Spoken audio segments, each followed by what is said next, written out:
In our previous video, we explored how Buddhists don't believe in God, highlighting Buddhism's distinctive take on spirituality. But here's the kicker.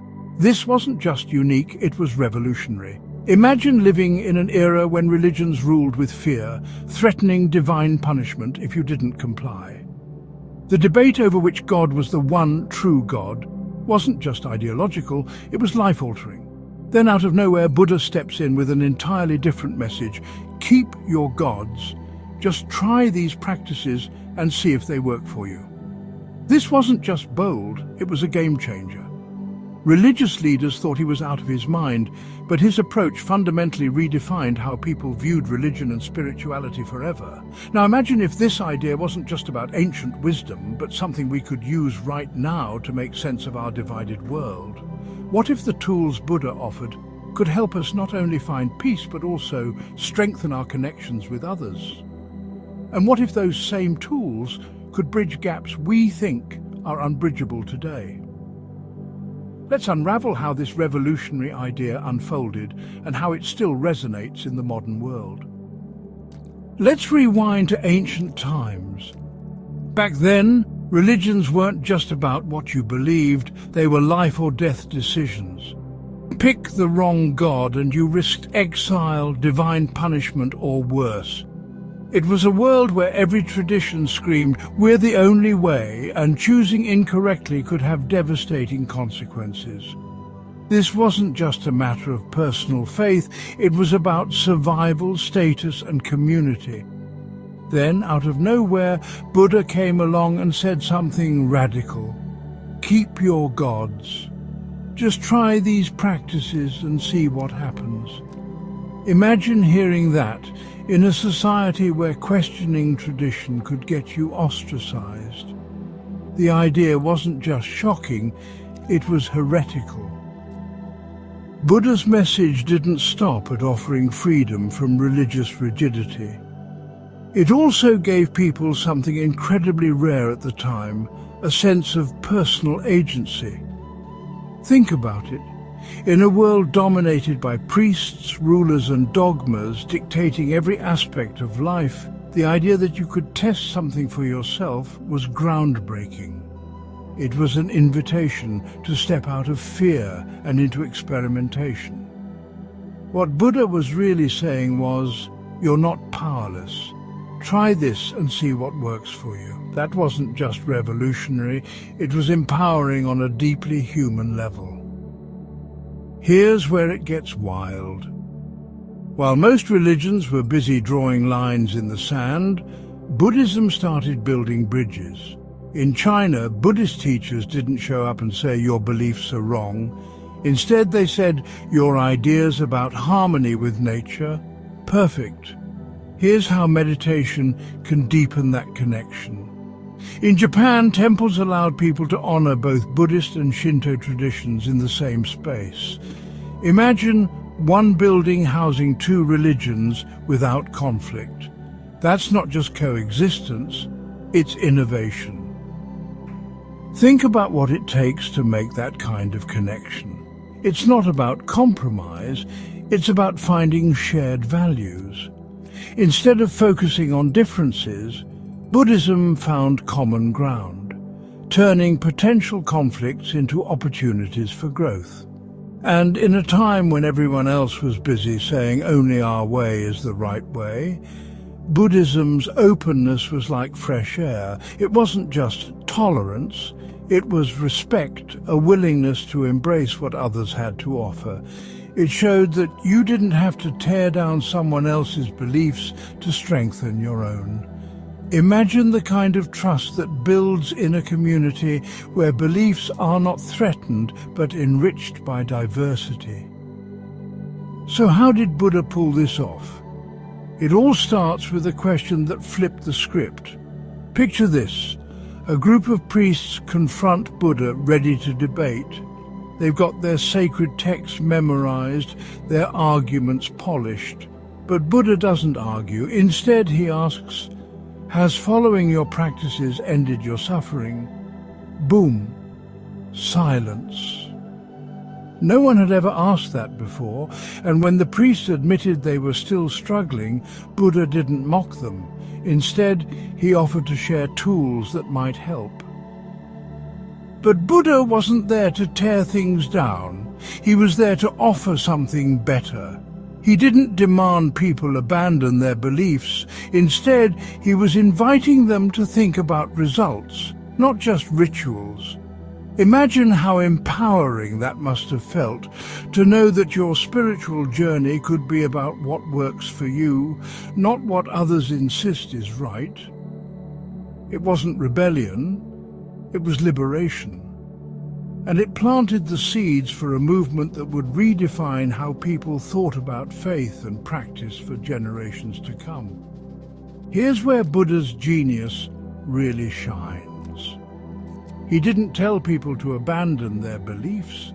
Instead, he showed them how to go deeper. There's a famous story about fire worshippers who believed rituals with fire were the key to salvation. Buddha didn't dismiss their practices. He said, keep your rituals. But what if I showed you how to control the inner fires of anger and greed? What if the fires you tend outwardly are also a reflection of what's burning inside you? Suddenly their beliefs weren't being attacked. They were being expanded, transformed into something even more profound. Now let's dig deeper into why this was so extraordinary. Think about the social dynamics of that time. Most religious leaders thrived by tearing down other practices. Their power came from exclusivity, from convincing people that there was only one way. But Buddha flipped this script entirely. Instead of tearing down, he built up. Instead of saying, your way is wrong, he said, your way is right. But it could be even more powerful with these tools. It's like a master chef saying, your recipe is great. Now let me show you an ingredient that will make it unforgettable. It's not about imposing, it's about enhancing. This approach wasn't just respectful, it was profoundly strategic. By meeting people where they were and building on their existing beliefs, Buddha didn't create resistance, he created curiosity. The fire worshippers weren't pushed away, they leaned in, intrigued by the idea that their rituals could have layers of meaning they hadn't yet explored, and that curiosity. But what makes this story even more fascinating is the long-term impact of Buddha's approach. By showing respect for other traditions, he laid the groundwork for a religion that could adapt and thrive in countless cultural contexts. It's a lesson we can still learn from today. Collaboration, respect, and a willingness to build bridges instead of walls can lead to incredible breakthroughs, whether in spirituality, relationships, or even modern problem-solving. This openness became Buddhism's secret weapon. When it reached China, teachers linked meditation to Taoist ideas of flow and harmony, creating a unique fusion that deepened both traditions. Buddhist practices didn't just coexist with Taoism, they complemented it, creating a cultural synergy that allowed both philosophies to flourish. In Japan, something even more remarkable happened. Buddhist and Shinto practices merged into a seamless blend. Imagine temples where people could honor Shinto gods and practice Buddhist meditation in the same sacred space. This wasn't just coexistence, it was collaboration on a spiritual level that was virtually unheard of. Even in ancient Gandhara, the fusion of Buddhism with Greek culture brought about something extraordinary. The first Buddha statues, inspired by Greek art and Apollo-like imagery, emerged during this time, blending Eastern spirituality with Western aesthetics. These statues didn't just symbolize a blending of styles. They represented the adaptability and universality of Buddhist teachings. It was a testament to how Buddhism could take root in any culture and enhance it, adding new layers of meaning and beauty. And it didn't stop there. In Tibet, Buddhism combined with local shamanic traditions, creating a vibrant spiritual practice that incorporated ancient rituals, mantras, and meditation techniques. Tibetan Buddhism became something wholly unique, a tapestry woven from multiple spiritual threads. In Southeast Asia, Buddhism integrated seamlessly with animist beliefs. Instead of erasing or replacing these customs, it respected and enriched them, incorporating local traditions into its practices. Animist rituals found new depth through Buddhist teachings, creating a harmonious relationship between the old and the new. Each cultural interaction didn't dilute Buddhism, it invigorated it.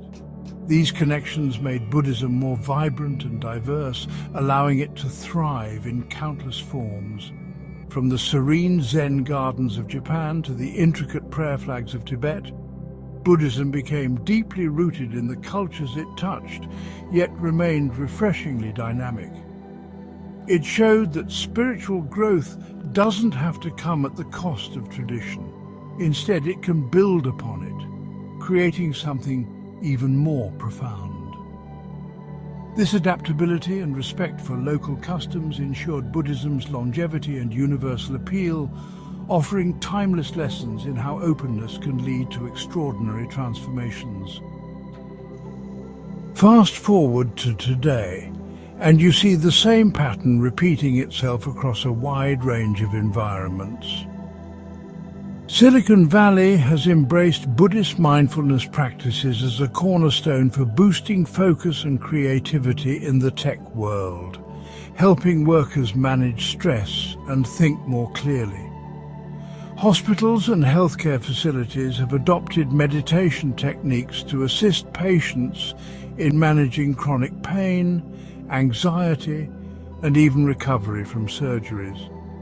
The benefits are not only physical but deeply psychological, creating a holistic approach to wellness. Even the US Marines, an institution known for its discipline and rigor, have incorporated mindfulness training to improve resilience, situational awareness, and stress management during high-pressure operations. What's most remarkable is that this universal applicability underscores an essential truth. The teachings of Buddha are not confined by time, geography, or culture. Instead, they tap into something fundamentally human, offering tools that anyone can use to reduce suffering and improve their quality of life.